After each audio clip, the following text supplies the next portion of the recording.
नमस्ते प्यारे बच्चों। आज मैं आपके लिए एक बहुत मज़ेदार कहानी लेकर आया हूँ। कहानी का नाम है मंच का डर। बच्चों, ये कहानी आपके समक्ष प्रथम बुक्स की ओर से प्रस्तुत की जा रही है। आप इस कहानी को ध्यान से सुनना, आपको निश्चित ही बहुत मज़ा आएगा। चंपा को दुनिया की किसी भी दूसरी चीज़ से ज़्यादा गाना अच्छा लगता है। वह नहाते समय गाती है, छत पर जाती है तब गाती है, पहाड़ी रास्तों पर चलते हुए भी गाती है और चांद को गीत सुनाती है। वह शेर जैसी बुलंद आवाज में गाती है, मधुमक्खी सा गुनगुनाती है, बारिश की रिमझिम फुहार में गाती है, चिलचिलाती गर्मी में सुर सजाती है। जब चंपा गाती है तब उसकी आवाज उसके मन में एक सुखद भाव जगाती है। एक दिन जब चंपा गाती है तब वसंत की आंखों में चमक आ जाती है। मुझे एक बहुत ही बढ़िया बात सूझी है। बसंत चंपा का सबसे अच्छा दोस्त है और उसे हरदम कुछ न कुछ सूझता रहता है। उसके कुछ विचार मजेदार होते हैं और कुछ बिल्कुल बेकार। तुम्हें स्कूल के वार्षिकोत्सव में गाना चाहिए, वसंत बोला। कैसा भयंकर सुझाव है, चंपा बोली। क्यों, गाओ ने, तुम्हें तो गाना खूब भाता है। चंपा ने बसंत को नहीं बताया था कि वह सिर्फ एक ही बार मंच पर चढ़ी है और तब डर के मारे वह बेहोश होते होते बची थी। मैं इतने सारे लोगों के सामने नहीं गा सकती। मैं तो माँ और पा के सामने भी नहीं गाती, लेकिन तुम मेरे सामने तो गाती हो। बस तुम्हें थोड़ी सी कोशिश करने की ज़रूरत है चंपा। सचमुच करनी चाहिए। हाँ हाँ। और अगर माही और पारस ने मेरा मजाक उड़ाया तो? अगर वह मजाक उड़ाएंगे तो वह खुद बेवकूफ़ कहलाएंगे। तुम तो एक शानदार गायिका हो। भीड़ के सामने गाने की बात सोचने भर से चंपा के मन में हलचल होने लगती। एक तरफ उसका मन खुशी से फूला न समाता और दूसरी तरफ उसका दिल घबराता, पर उसे तो गाने से बेहद लगाव है। आखिरकार वह गाने की बात को ठान लेती है। चंपा जी तोड़ मेहनत करके गाने का अभ्यास करती है। नींद से जागती है तो धीमे धीमे गुनगुनाती है। गुना भाग करते समय भी सुर सजाती है। बकरी को चराने ले जाते समय भी आवाज में उतार चढ़ाव का रियाज करती है। मुंह से अलाप लगाती है, नाक के पुट से तान सजाती है, गाते गाते उलट पलट हो जाती है।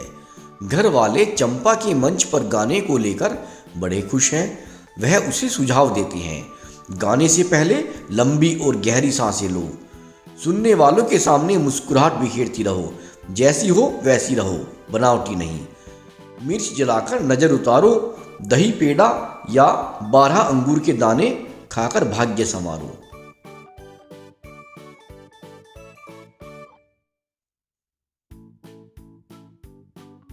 कार्यक्रम के एक दिन पहले चंपा खास रियाज करती है। रियाज बड़ा ही सफल साबित होता है।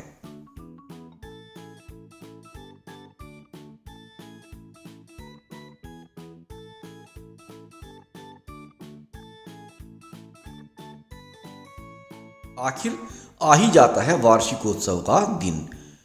चंपा वह स्वेटर पहनती है जो उसके दादाजी ने इस कार्यक्रम के लिए खास तौर पर चुना है।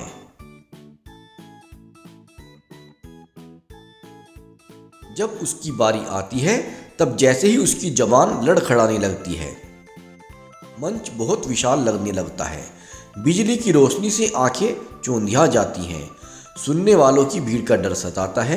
चंपा के गले से बोल नहीं फूटते और ठंडी हथेलियों से पसीना छूट जाता है।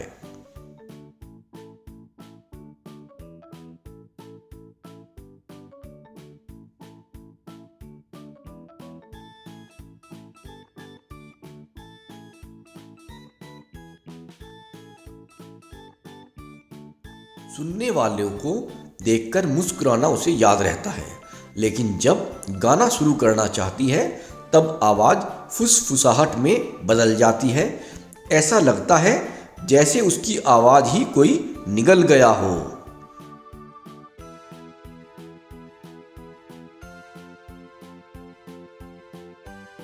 चंपा एक लंबी और गहरी सांस लेती है और दोबारा कोशिश करती है और मुंह से एक दबी सी कूक बाहर आती है। सुनने वालों की बेचैनी उनके चेहरों पर छा जाती है। चंपा का दिल जोर जोर से धड़कने लगता है, धक धक धक, और सिर चकराने लगता है। तभी उसे उचक उचक कर हाथ हिलाता बसंत नजर आता है। उसे देखते ही चंपा का हौसला बढ़ जाता है। वह फिर कोशिश करती है। होठों से गीत के बोल फूटते हैं धीरे धीरे। पहले आवाज कपकपाती है, फिर कुछ ठीक हो जाती है, फिर संगीत की धारा बह निकलती है। चंपा के गले से मधुर, सुरीली और दमदार। अब मंच के बड़ा होने से फर्क नहीं पड़ता, न तेज रोशनी सताती है और न ही सुनने वालों की भारी भीड़ का डर रह जाता है।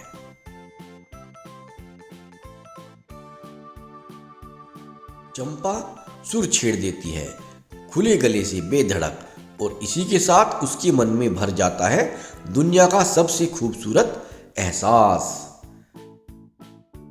तो बच्चों बताओ कैसी लगी आपको कहानी?